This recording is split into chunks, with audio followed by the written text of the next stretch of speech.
My name is Dina Crook, and I had the pleasure of sitting across the table from this person, Christy Griffin.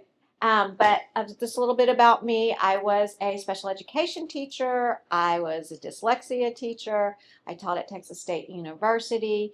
And then when I went to work for the university, I did a side gig of advocacy. And that's where I met Christy across the table about 9, 10 years ago. 10 years ago. Yeah, yeah. And we have since then built a bond. We were first frenemies, now we're friends. And we've been presenting together for the last 7 years at different places. So, And I'm Christy Griffin. I'm one of our special services coordinators. I have MTSS, dyslexia, homebound, 504, art facilitators, and whatever else they give me on any given day. yeah. So Yeah. dyslexia is near and dear to my heart. A little of my history. I'm a school psychologist by trade. Started out at an elementary and a junior high school, then spent 13 years at a junior high school. And during that time, I had my kids, and I had my daughter who couldn't learn how to read. Period. Full stop. We tried everything and learned everything I could about dyslexia and had her assessed, and she got appropriate services, and magic happened. She's reading for fun, big books in the evenings. So that tickles my heart. Whenever she says, I finished my book, I have to go buy the next one. Do you want to go to the library and check it out? No, I want to own it. She's 22 now. So yeah, reading real books, which just makes me all kinds of happy. And I think one of the reasons why we work well together as an advocate and a district person is because we put the child front and center, and we've always done that. And that's really why this presentation came together. A few years back, we were like, how are we setting kids up for success once they leave the public school system? And so we really started brainstorming about that and looking at the things I was doing, looking at the things she was doing, and like Travis ISD was doing. And that's kind of where this presentation was born from. So I told you that I taught at Texas State University, and I could always spot my students who had learning differences. It was really easy. And I had this one boy, his name was Zach. And within the first couple weeks of school, I was like, hey, Zach, come talk to me in my office. And he's all shaking and everything like that. And I'm like, do you by chance have some sort of learning difference in his? He went, how did you know? And I was like, well, what accommodations do you have, Zach? And he was like, what do you mean accommodations? He goes, I don't have any accommodations. I was like, we need some extended time on tests. We need this, we need that. He had no clue there was an office for students with disabilities where he could go and he could get accommodations. And we really worked through that, and I helped him to learn how to do that. And we talked about the things that he could do. And so what I'm trying to say is we need to really set our kids up for success so that then they go into college, they know how to get their accommodations, and they know how to advocate for themselves. But it doesn't start when they walk across the stage at graduation. It actually starts when they're in elementary school. So I polled my students that I knew who had learning differences, and I said, if you could tell somebody with dyslexia who is about to enter college things and advice they should know, will you send them to me in email? So this one came from Zach, and he said, these are all the things that I wish somebody would have told me going into my first semester of college. It took me until I was about a junior until I figured these things out. So those things are what this presentation is going to revolve around. So we'll talk about initial placement. I know all the slides are going to say dyslexia services, but this has broad application to special education. So we have tried to weave more special education things in, especially now that direct dyslexia services are under the special education umbrella. But we'll talk about initial placement into services, some considerations for student advocacy in elementary school, secondary school. We'll talk about some transition requirements. We'll talk about high school, and then transitioning into the post-secondary world, be that job, education, trade school. We'll talk about some of those things too. So the journey begins at an initial placement, whether it's in dyslexia, 504, special education, and it begins with looking at the big picture. So when kids enter underneath that umbrella of 504 special education, they could be, in kindergarten or before kindergarten. They could be a senior in high school. They could be in middle school. But it's really sitting down with the parent, I found, and I'm like, what is your big picture? What is your dream? It's not the here and now, because a lot of times when I talk to parents, they just want to, number one, fix the problem, fix it now, and be done with it.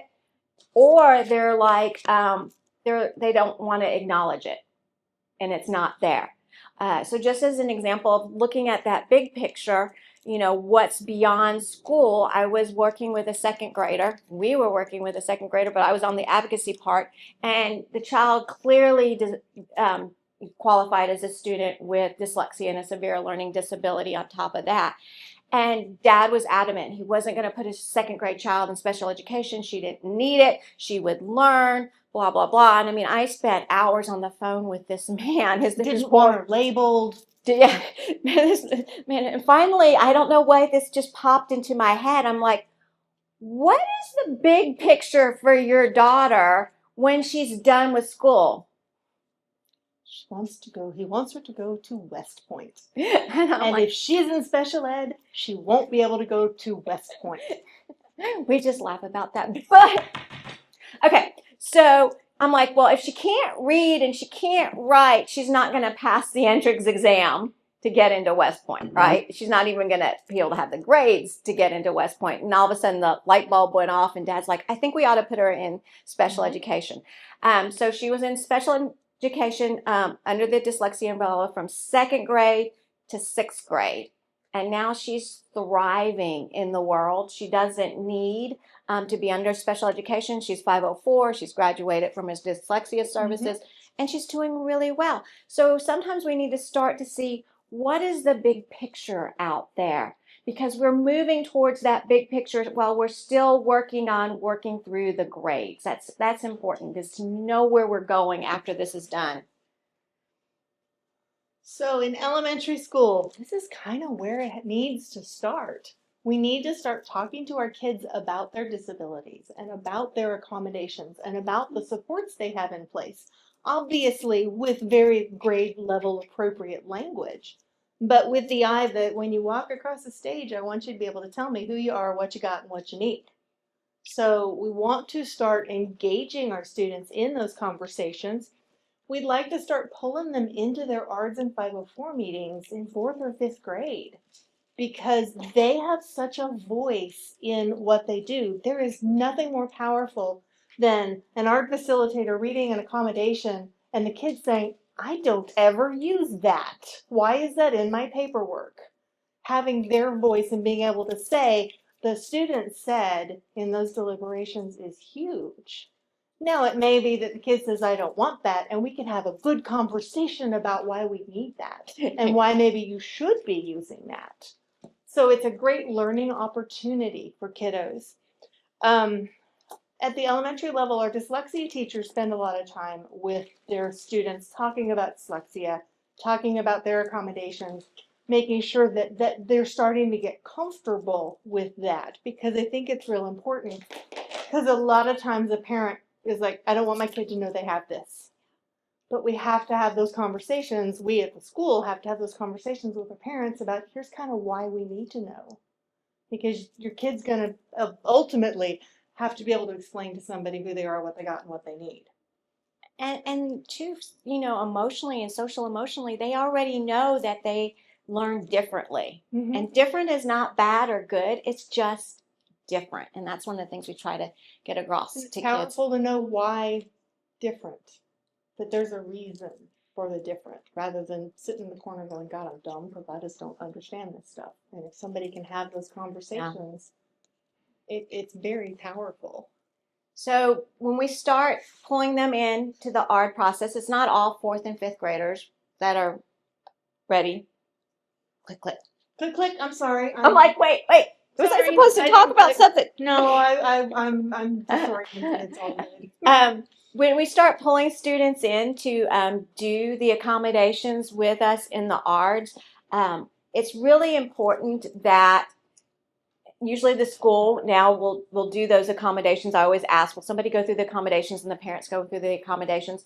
If you're going to do the accommodations in the art and the child's going to be there, we always ask that they change the agenda so that the accommodations go first. And then, if need be, the child can be dismissed. I've actually been in ARDS and the child says, I don't want to leave. And I'm like, okay, you don't have to leave. But, doing it first, because if we wait to call the child into when we get to the accommodations, which is towards the bottom of the agenda, I found out a lot of them are very nervous and anxious and they're waiting for that phone call And to it's come in. already intimidating to walk into a room full of adults who are looking at you. And so that brief period of time is just enough to get them in and let's talk about your accommodations. Thanks, have a nice day. Or they can stay. It depends on the student's comfort, how much work we've been able to do ahead of time, how parent comfort, Right. because sometimes parents just don't want them in there. And sometimes there are things we need to talk about that our babies don't need to hear. Yeah. But we want them involved in as much of the process as possible. So, And I'll just love to say my son participated in his art 4th grade and 5th grade this year, but he didn't. Thank you. But he is too intimidated to sit around. He doesn't even want to go through accommodations. I just want him to be present at the beginning, to know that the people in the room are there and he's a part of that, so that he understands, at least going forward, there's a whole team of people to help you.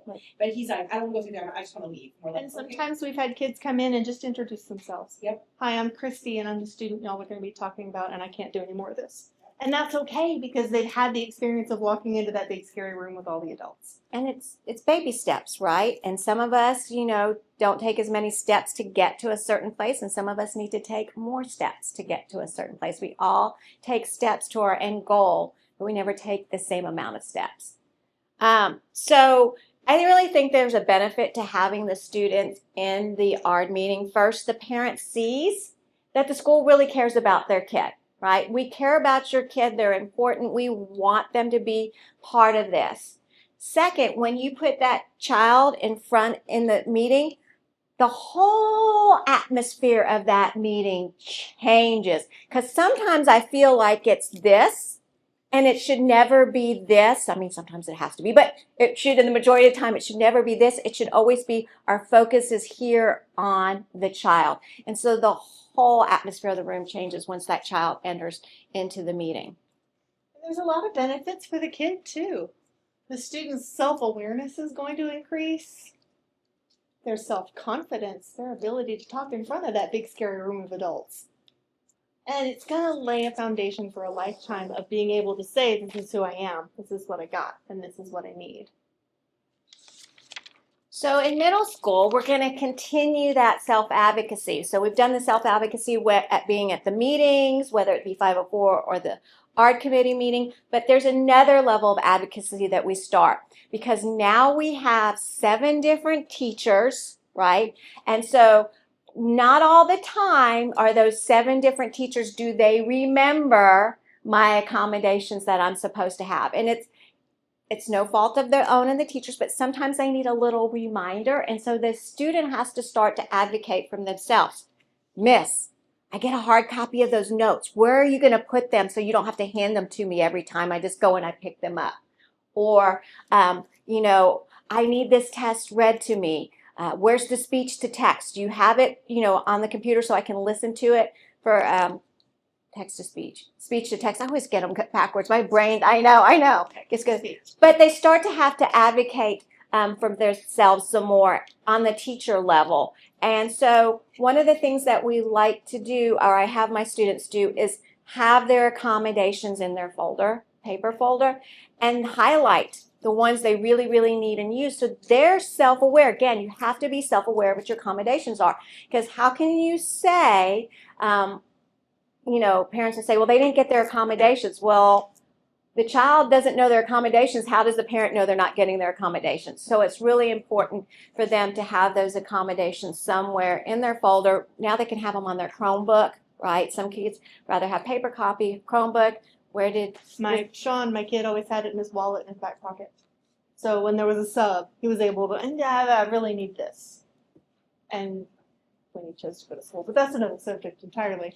That advocacy in middle school too, the kid being able to say who they are, what they got, what they need. When we moved to the Austin area 10 years ago, my daughter was a 7th grader, and we sat down in her transfer 504 meeting in Leander, and they kept talking to me.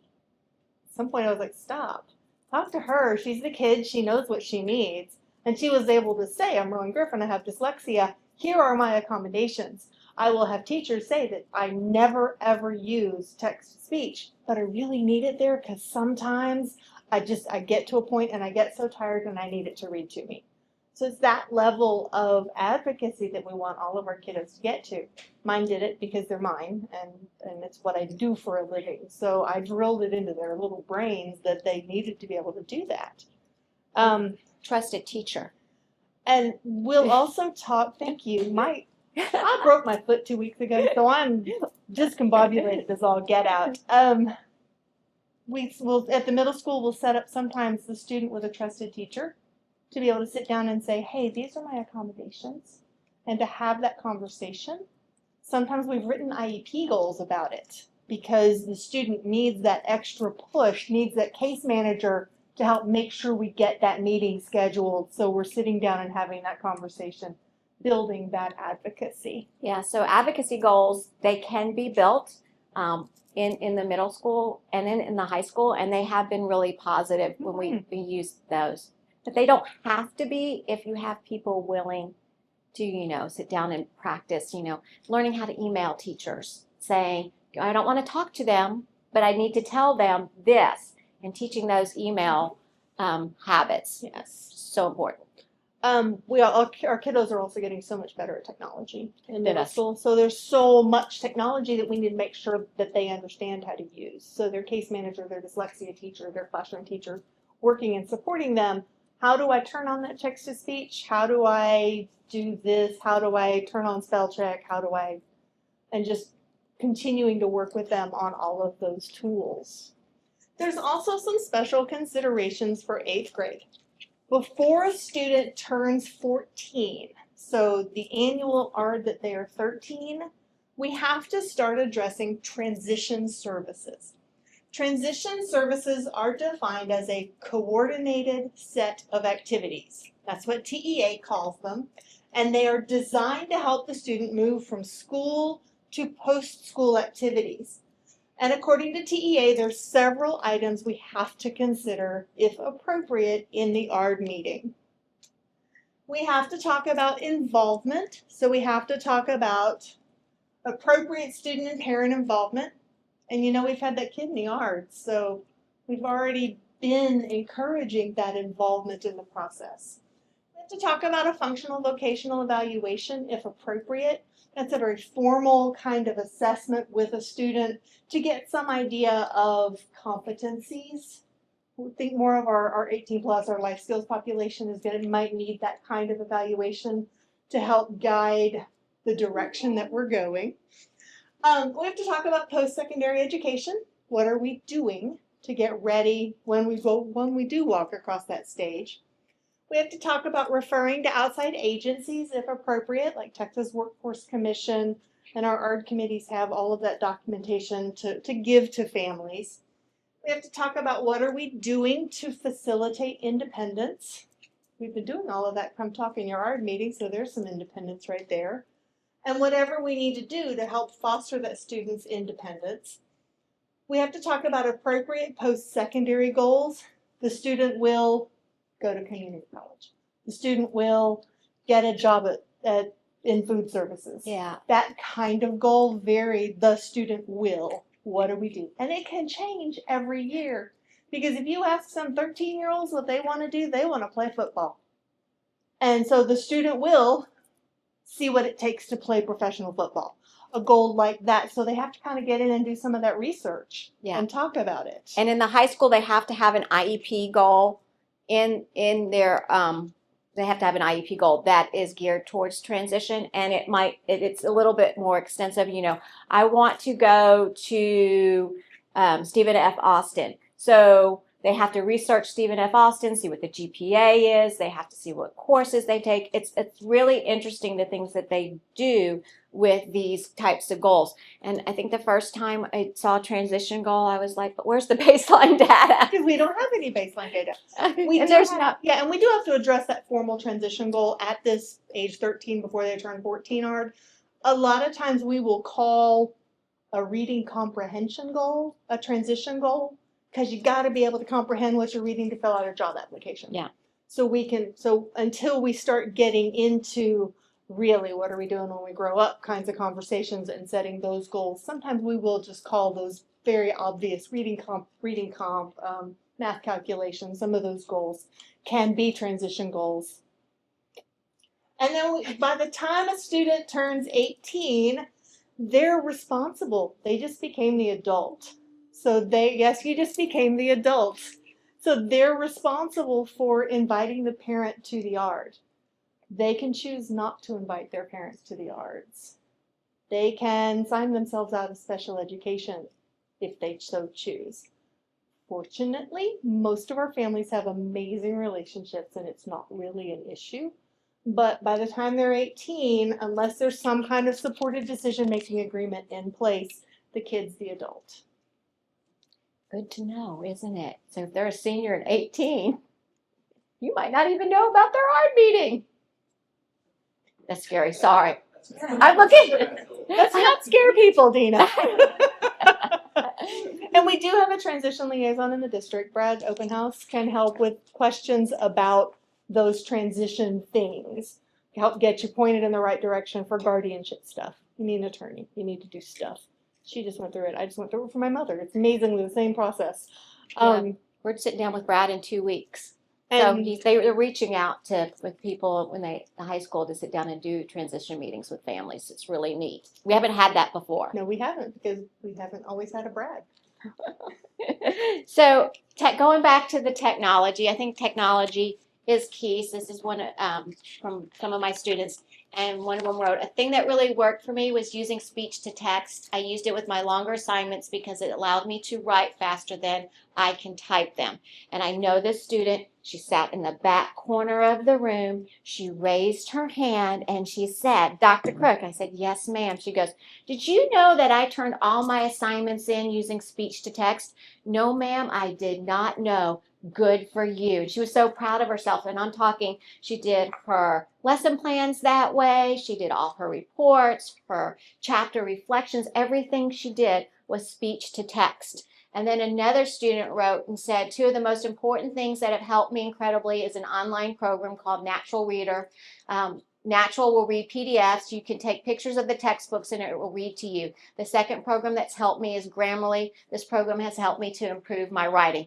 Now, technology has grown since then because you do not have to pay for programs to read to you anymore. Google has that embedded. But she was this child was such a smart girl. She would listen to her readings on the way home in the car, and she goes, I canceled my subscription in the summer because I didn't want to pay for it, and then I pick it up again in the fall. But again, we don't have to worry about that. I am going to say something about Grammarly.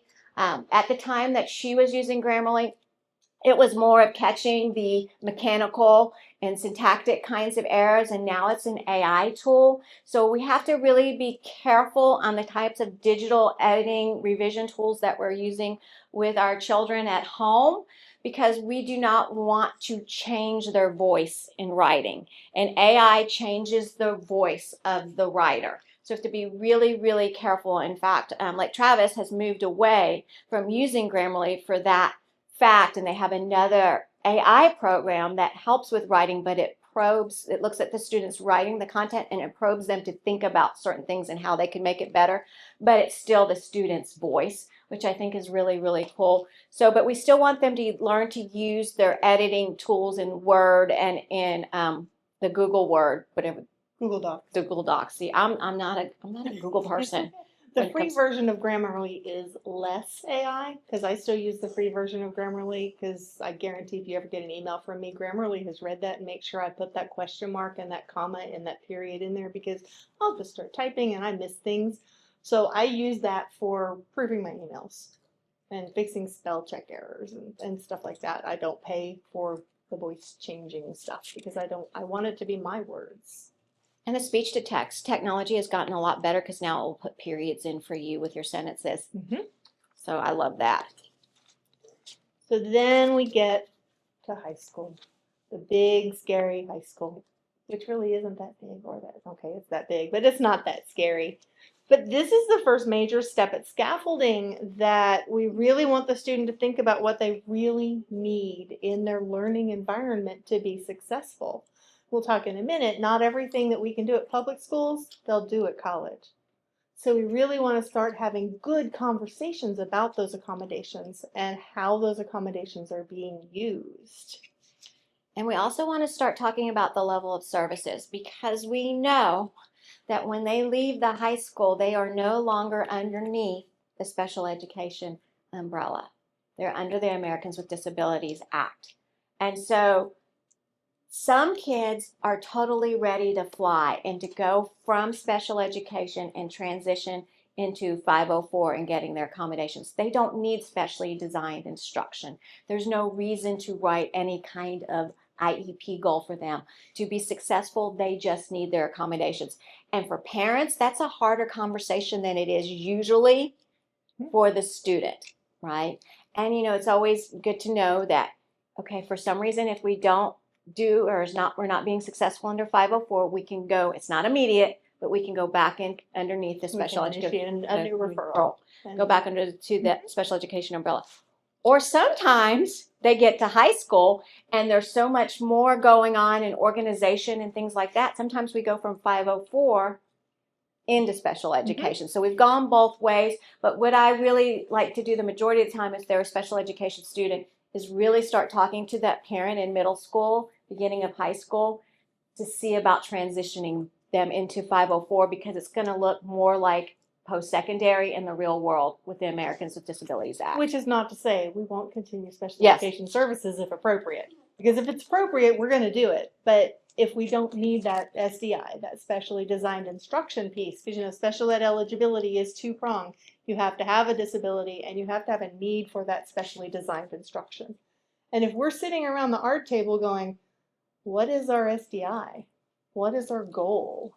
And we can't come up with anything, that's time to start having that conversation of, do we still need special education? Or we're finding goals just to find them. I've been in conversations like that, and I've had to be the bad person at the table, the advocate going, are we just doing this goal just to keep them under special education because everybody just wants to? And I'm like, no, they need their wings. It's time to fly. I had a college student tell me one time, she said, well, Dr. Cook, you can't do that because I'm under special education. I have an IEP. I looked at her and I said, oh, no, you don't. And I don't have accommodations on you, which we'll get to. Yep. So when we are in high school and we're starting to scaffold that success for post-secondary, that self-advocacy, being able to talk to your teacher, being able to talk to your case manager about, hey, I don't need this accommodation anymore. Can we change it? Or I need this one magic thing. Can we add it? Being able to have those conversations, really having those accommodations questions. Then we get to those college board and ACT tests and everything. And then study skills. Do we need to do some direct teach of study skills? Because we do find that a lot of kiddos get up to high school and have no idea how to study. And we've got to prepare them for that because after they walk across that stage, it's all on them. So we need to have those conversations too. And LTHS has 2 study skills options. There's the CAVS class series, 101, 102, 103. And then we also have a MAPS class on the special education side that does some of that direct teach study skills. For those of you who have high school kiddos, you may have gotten to experience this.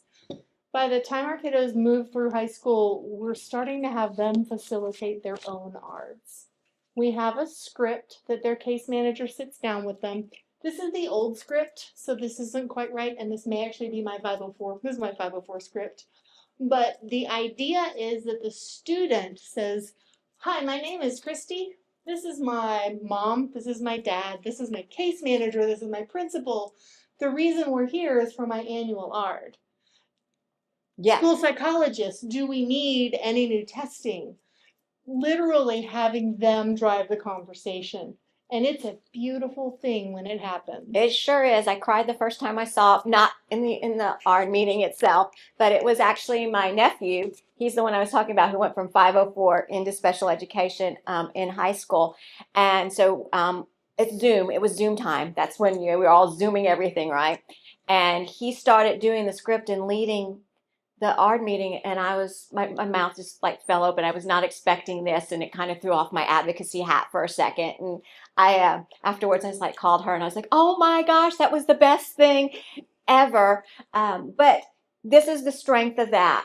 This child, this boy who was so shy and wouldn't talk to anybody about anything except his friends, has now blossomed into somebody who is not afraid at junior college to go up and talk to his professors about things. In fact, he's going to Colorado next year to culinary school. So proud of so him. Exciting. And you know, a lot is him, you know, feeling that success and that self-confidence. I've been in ARDs where all the kid does is introduce people at the table, right? Gracie, you've been introducing the people at your ARD since you were in middle school, and then she sticks around for the whole thing.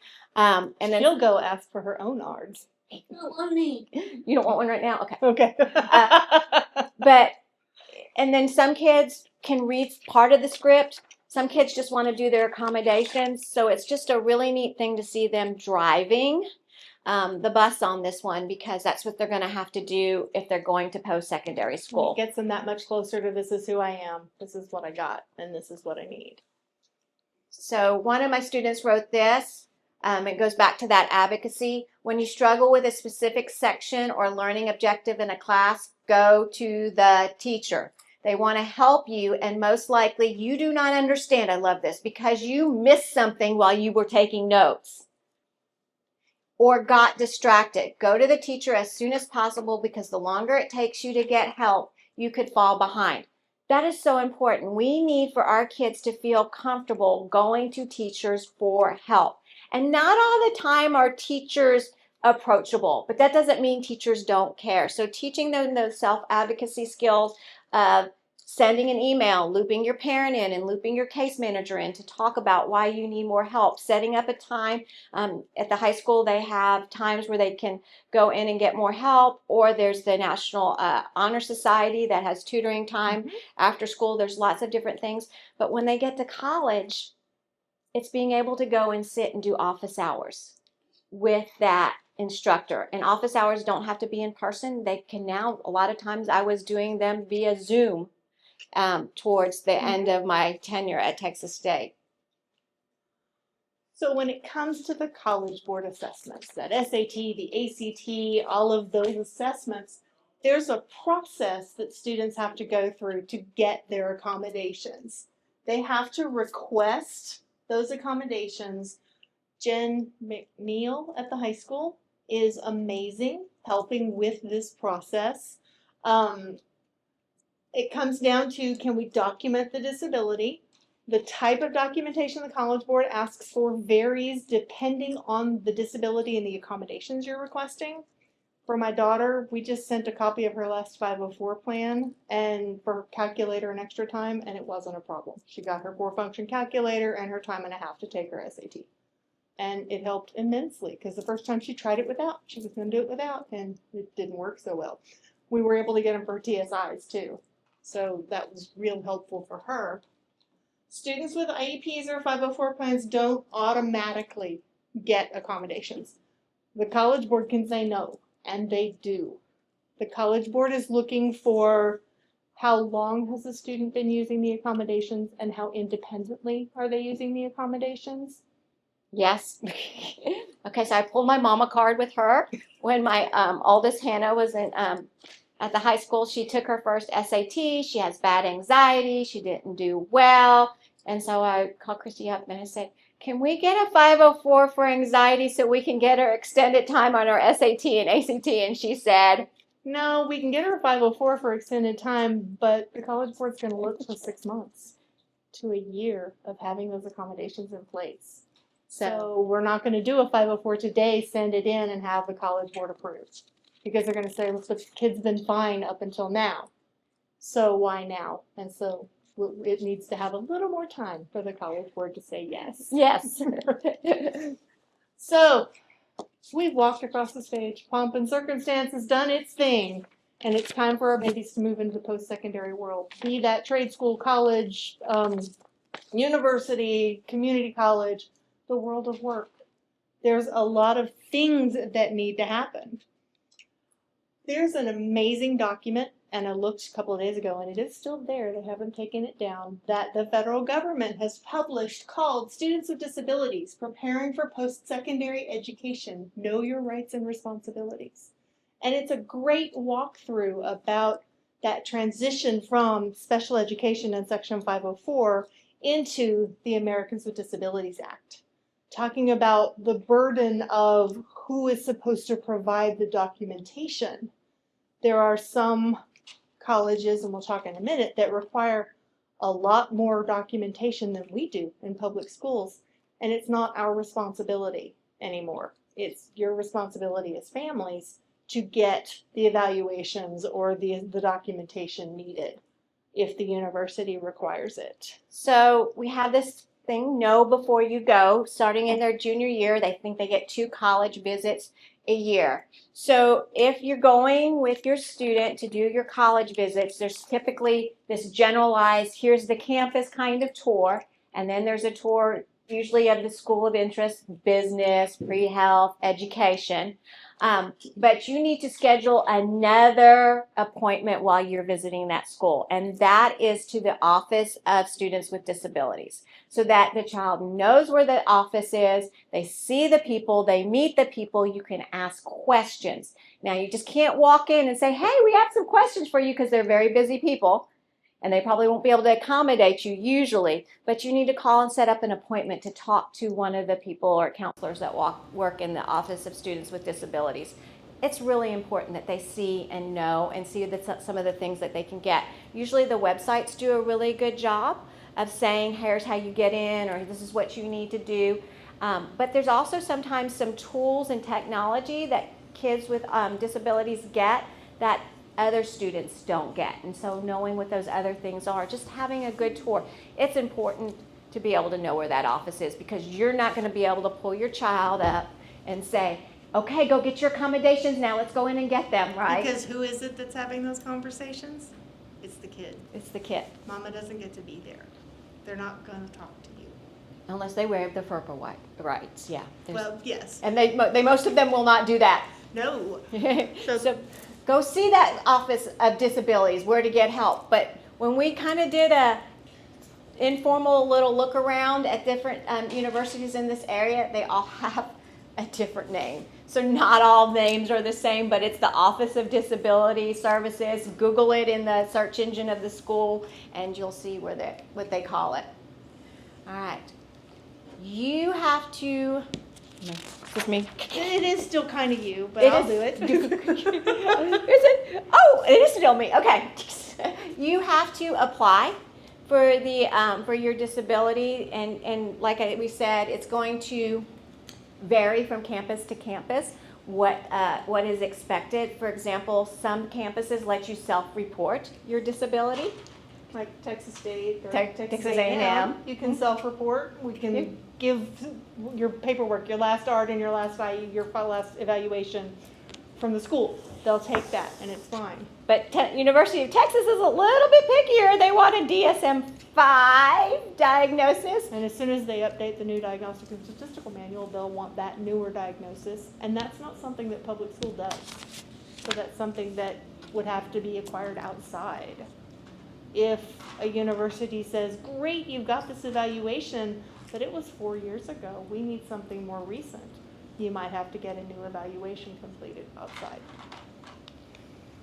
So let's look at some of the accommodations that we get in high school and talk about whether they are reasonable to be had at the university or the vocational level. So, sometimes we'll write an accommodation that we want to reduce assignments to TEKS mastery.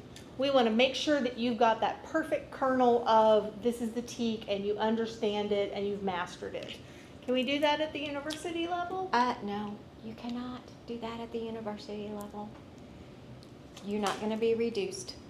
So in high school, sometimes we'll write accommodations for extra time on assignments because a kiddo needs that extra block period or that extra hour to finish a longer assignment. Can we do that at university? 99% of the time you cannot. We'll talk about that exception in a minute. But no, you have a syllabus, and on that syllabus by law, I have to list as university instructor all my dates in my assignment, all my assignments and my test dates on that syllabus. So you know the first or second day of class when that assignment is due. Plan your time wisely. So we'll also write accommodations in high school to chunk assignments into manageable parts. You know, we've got this long essay and the teacher's gonna break down and say, okay, we're gonna do this part and then we'll review it, and then I want you to do this part and we'll review it. That kind of chunking, we'll do that at high school, absolutely. Again, no, you have your syllabus. You know when everything is due. Use your time wisely and plan accordingly, and decide you're not going to go to that kid party and you're going to get your party. Yeah, I know. Crazy, isn't it? Oh, my goodness. So we'll also write accommodations for check for understanding. Sometimes the kid needs the teacher to come over. Do you understand? Do I need to re-explain? You good? You got it? That very kind of personal understanding check. So we'll do that at high school. If you're not understanding something, it's not my responsibility to make sure you're. I sound so rude. This goes so against my grain of who I am. Office hours. You can come see me during office hours. They're published. I have to have them at least, twice a week for an hour each time. Come and see me then. And if I'm a really good professor, I will make sure that if you can't come to my office hours, that we will find a time together. But some professors, that's it. I don't care if you have a job or another class at that time. That's when it is. But you got to learn to work around that too. So audio recording lectures. In public school, audio recording lectures is kind of a no-no because we've got all the FERPA rules. We've got so many different rules about hearing other kids' voices, so we can't audio record a lecture. But at the university, You can with the instructor's permission, you can audio record. Now, when they want to audio record, I am a walker. And so I would always ask for the recording device, and I would walk the room with the recording device so that they could always hear me. Because if I put it here and I'm over there sitting on a table over there talking and lecturing, you can't hear it. Another thing I started to have them do was open up Texas State uses Zoom. Open up a Zoom window and start the transcription and audio recording like they're in a Zoom meeting, and then they can do it that way too. So that's something that you can do too with Google Meet. So some other accommodations that we'll write in high school, extended time for testing. Maybe you do need 2 class periods to finish a major exam. We'll do that in high school. Yes, testing center. That's another place that students need to know. Where is the testing center? If they need extended time, they can go to the testing center because they're not necessarily going to get their extended time in the classroom situation. If it's an online test, a lot of the tests now are online. The teacher can build in that extra time to that student's particular test on the learning platform that's being used. But I would say testing center is a really important place to get to know, and also making reservations way before midterm time and final time so that student will have a slot. And what I would do with my students, and not everybody will do this, I know those who have that accommodation, I would actually email the testing center and give them my dates, and I would loop that student into it so that they could set their time up. Texas State has started to charge a fee now if you do not make your reservation within a certain amount of time prior to the test, to incentivize kids to get the testing center reservations, because they fill up really quick during those midterm and final times. So preferential seating, it may be that Ed's perfect place to learn is right there, so that's his preferential seating. We want to make sure he's got that seat every class period. We'll do that in high school. We can do that too at the university, and which is really funny because I've never met you before or seen you, and I have to email and go, where's your preferential seat? And then I go and plant myself where that is until that person walks in and I see their name tag, because I make my kids do name tags, and then I just move my button, pat, and say, come sit here.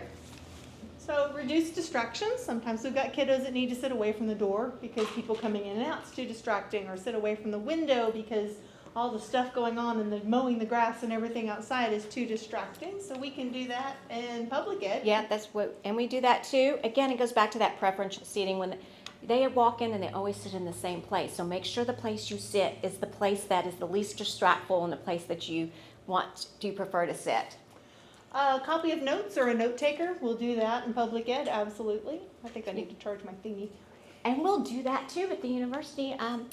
Right before I left, it was only like a year ago, I had a student who needed a copy of notes, and the Office of Disability Services wanted to give me carbon copy paper. I'm like, I didn't even know they still made carbon paper. I think they were just trying to get rid of it. And I was like, no, I don't need any, thank you. I've got this under control. And usually you just send an email out and ask if somebody will be a note taker for a person. Speech to text, text to speach. Yep, not a problem. You can do all your assignments There we go. in speech. Okay, so 99% of the time I said that you couldn't get extended time on assignments. But if you have a chronic health condition that really impacts your ability to attend and to do work, this is where you can get some flexible attendance as a accommodation, and you can get extended time. When this happens, at least at Texas State University, it's a meeting with a person from the Office of Disability Services, the student, and the professor with a plan of action for what this looks like and what the procedure will be once this happens. So for example, I had a student who had chronic migraines. You know you can't do any work with a chronic migraine. All she had to do was send me an email or a text with an M in it, and that's all I needed. And I knew that she wasn't going to be turning her assignment in on time.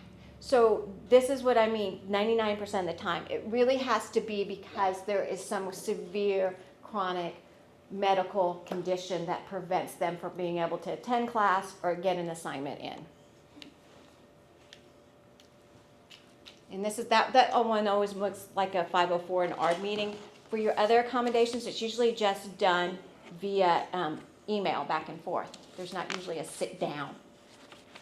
Here are some other post-secondary comments from my students. In classes with a lot of information, I suggest you record your lectures and go over the recordings later. Recording lectures was a lifesaver for me, especially in biology. Get a note taker, but also take notes yourself. I love that because this will help you remember the information. My last piece of advice would be to try to get as many textbooks as possible online. Most online textbooks provide an option for it to be read to you, allow you to take notes, to highlight, and you can access them anywhere. Now universities are building this into the fee. Kids can opt in to have electronic books. And it's a lot less expensive than buying the physical book. So it's basically they rent them for the semester and then they disappear off of their bookshelf, and they can highlight them. They can search for a term. So if you're a child with a reading disability and you're searching for this one word and what it means in the whole textbook, you saw it, you don't remember where it was, put it in the search bar, it pops it up for you in the textbook. It's really, really cool. So when we did this presentation the very first time, mumbledy years ago, I found this on one of my social media feeds, just randomly. Today I was talking to my professor about my PTSD and how it may affect class performance because it's a very participation heavy class. The system my professor came up with is kind of beautiful and I wanted to share. She gave me some bright screaming neon pink post-it notes, the kinds that can be seen for miles because of how bright they are. If I'm having a flashback, dissociating, panic attack, etc., I can put one of those post-its on my notebook or somewhere on the front of my desk, and that's a cue for her to not call on me. And then I can take it away when I'm able to be called on. We've actually used this accommodation in 504s and ARDs because it's pretty powerful to give that kid the power to say, not right now, but I'll be back with you in a sec. For some of those anxiety things, to just give that child a little power over what they're thinking and feeling. Yeah, and it worked out really well. I guess serendipitous, because when she shared this with me, I actually had a student who had severe anxiety, and then we worked the system out, and it worked beautifully. I needed to hear that, right?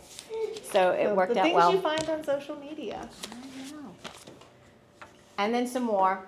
Advice I would give is having the instructions somewhere where you can go back and look at them. This helped me so I was able to track what I have completed versus what still needed to be done.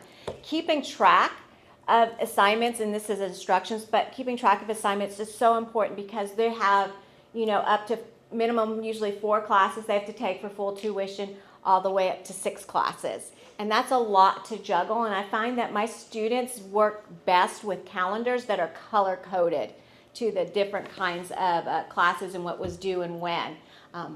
If you need more time to process information and remember it, make sure you give yourself time to study. That's the important thing, because I get there and it's so overwhelming socially, all the things going on. So finding and carving out that time to study. And goes to that. Another tip that helped me is having a good time management. I used to have to set time for studying, class, and work so that it would create a routine I could follow. Because again, Mama, you're not following them to school. You're not asking them, have they studied for this test? You've laid that groundwork of those good habits, hopefully in middle and high school. So ideally, by this time we've reached full self-advocacy. We have a kiddo who will talk with their instructors and provide documentation. We have a kiddo who will make their reservations at the testing center, apply for their accommodations, working with the Disability Services Office to determine the effectiveness. Researches other available technology, because there's stuff happening out there that we don't know about. There's stuff kids are using that I have no idea. But when I do sit down with them, it's magic to watch what it's able to help them do. Making formal requests for accommodations. So we've got kiddos who are self-advocates, who can say, this is what I am, this is what I got, this is what I need. My last Rowan example, my daughter, and this makes her so angry when I do this, she was working at a restaurant, and her orders kept getting kicked back from the kitchen. And I said, we just don't understand your writing, we don't understand what you're saying. She said, guys, can we sit down after busy shift? And she sat down with the kitchen staff and said, when I write this, I mean tomato. When I write this, I mean onion. I'm not always going to spell it right, but this is what it, and she had this big conversation with all of these adults about, I'm dyslexic and I can't spell worth snot, but this is what I mean, and don't just kick it back, ask me and I'll tell you what I meant. So I was in that proud mama moment. She was able to do that self-advocacy, and that's what we want for all of our kids. One more, click. You went back. I went backwards. That's Sorry, okay, because I it's know. the cane. It's the cane. More advice, go to the Office of Students with Disabilities and get yourself the extra help you need. You are not getting extra benefits. You are just leveling the playing field. So do what is best for you. My first bit of advice would be to make sure students know how to get their accommodations and use them. I have to remind several professors of my accommodations and which ones I need for their classes. And remember that everyone is learning, and the most important thing to remember is do not give up. You are more capable than what you give yourself credit for. I am a firm believer that every presentation needs to have what my husband calls a God, Mom, and apple pie ending. That thing that just drives it home. I was doing some digging and I found in some medical research talking about patients interacting with doctors. And the quote came out is, nothing about me without me. Don't talk up here and over my head. Make sure I'm part of that conversation. And that's so important for our kiddos, to be part of the conversations about them to whatever level they are capable. Because we want them to be able to say, I'm Gracie Crook. Hi, it's nice to meet you. We want them to be able to say, I'm Rowan Griffin and I have dyslexia and I need this. We want them to be able to do that. There are some resources, and I actually have some of it printed because we printed a bunch for a transition night one year, and so we've got a bunch of them. So if you want a copy of the resources, it's a link for some college advice for students with a 504 plan, some stuff from the Association of Higher Education with Disabilities and the National Center for Learning Disabilities. That link to the document from OCR. I'm not giving y'all the scripts because you don't need the scripts. They have the scripts at the schools. Yeah. Any questions?